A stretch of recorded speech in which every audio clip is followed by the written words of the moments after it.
જય સિયારામ, જય સ્વામિનારાયણ. આજના એક નવા બ્લોગમાં તમારું સ્વાગત છે મિત્રો. રામ રામ. આજે આપણે જઈ રહ્યા છીએ ખેતર તરફ. બહુ દિવસ પછી ખેતરમાં જઈ રહ્યા છે.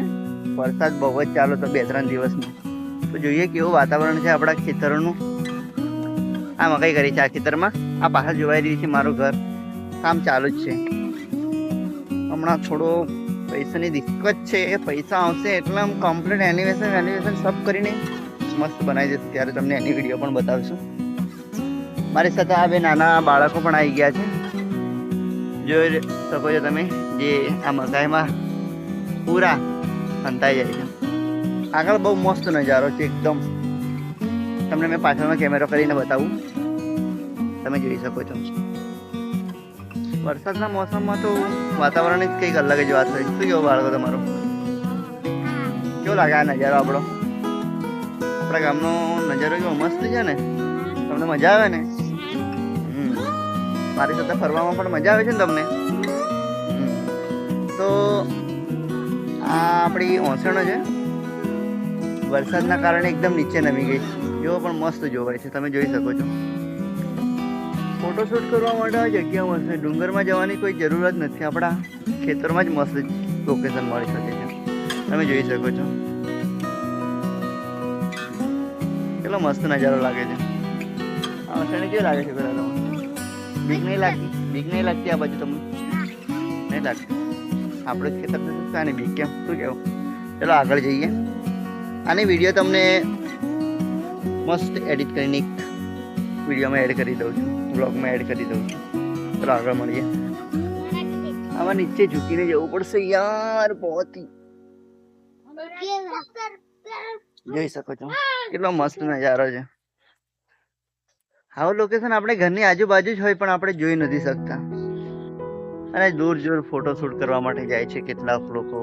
પણ તમારા ઘરની આજુબાજુ ખેતરોમાં પણ એકવાર જઈને જોવું જોઈએ કે કેવું લોકેશન છે. કેવું મસ્ત લાગે. તમારા ફોટા પાડવો છે આ બાજુ? આ બાળકોના થોડાક ફોટા શૂટ કરી લેશું. મસ્ત લોકેશન છે. શું કેવું તમારું? હા, તમને ખેતરની એકદમ એમ બેક કેમેરો કરીને મસ્ત સિનેમેટિક ટાઈપ બતાવીશું. જોઈ શકો છો પાછળ આ મારું ખેતર છે જેમાં ડાંગર કરી છે. એકવાર થોડાક શૂટ આ બાજુનું પણ લઈ લે. જોઈ શકો છો.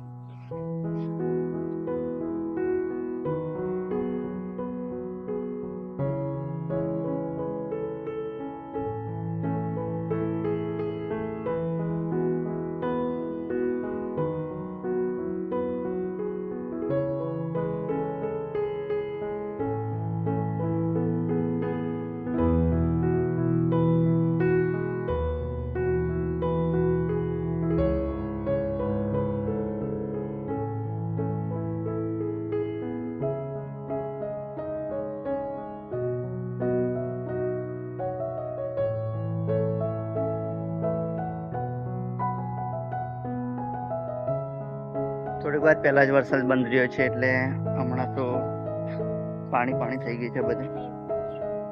પણ મસ્ત વાતાવરણ એક નંબર છે. આ પાછળ જે જોવાઈ રહી છે તે અમારી ડાંગર છે. નજારો જ મસ્ત છે. ખેતરમાં બટરફ્લાય બહુ બધી છે.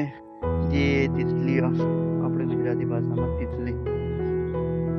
અને આ છોકરો તમે શું કહો આને? જ્યાં ઉડે છે ને શું? પતંગિયો. મસ્ત ફૂલોની વરસાદ કરી દીધી આ બાળકોએ મારા પર. તમને મેં મારું ખેતર બતાવું મસ્ત સિનેમેટિક શૂટમાં એક આપણે થોડીક વિડીયો લઈ લેશું, એ એડ કરી દઈશું. બરાબર. જો અમારો બ્લોગ સારો લાગે તો તમે લાઈક કોમેન્ટ જરૂર કરજો મિત્રો. એટલે આમ નવા બ્લોગ, જે આજુબાજુના વાતાવરણ છે એવા બ્લોગ બનાવવાની અમને મજા આવે, મોટિવેશન મળે. તો થોડીક સારી વિડીયો શૂટ કરીએ અમે. તમને એમ થતું હશે કે બાલ તો શૂટ થતા નથી ને કેમ મોટા કરે છે, પણ અમુક સમય હોય ત્યારે આપણું એમ ફેસ કે આપણા બાલ થોડુંક એક્સચેન્જ કરતું રહેવું પડે જીવનમાં, તો સારું લાગે. BAPS આ અમારા સ્વામિનારાયણ સંસ્થાની ટી શર્ટ છે, જે એકવાર પ્રોગ્રામ હતો, અમારા મહંત સ્વામી આવવાના હતા ત્યારે બધાને આપવામાં આવી હતી અને આ ટી શર્ટ પહેરીને ત્યાં જવાનું હતું. ભરૂચ પ્રોગ્રામ હતો ત્યાં. એ ટી શર્ટ આપણે આજે પહેરી દીધી છે. મસ્ત લાગે છે કલર. આમ પિંક કલર તો કંઈ ખાસ કરીને પહેરતો નથી પણ સારો લાગે છે તો પણ. મિત્રો આ ટી શર્ટ કેવી લાગે છે? સારી લાગે છે ને? જો તમને મેં હવે ખેતર બતાવીશું.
તો મિત્રો વ્લોગને આપણે હવે અહીંયા સમાપ્ત કરશું. આગળ પણ એક આપણું ખેતર છે પણ ત્યાં આપણે હમણાં જવા એવી પોઝિશન નથી. આગળ બહુ ખરાબ રસ્તો છે જે હમણાં જવા યોગ્ય નથી. ત્યાં કાંઈ પણ હોઈ શકે, જનાવર, સાપ, કાંઈ પણ. તો આપણે હવે ઘરે તરફ જશું. આગળ કંઈક નવું જોવાલાયક હશે તો એડ કરી જશું વિડીયોમાં. ત્યાર સુધી જય માતાજી, જય સિયારામ, જય સ્વામિનારાયણ. મળી એક નવા બ્લોગમાં પછી.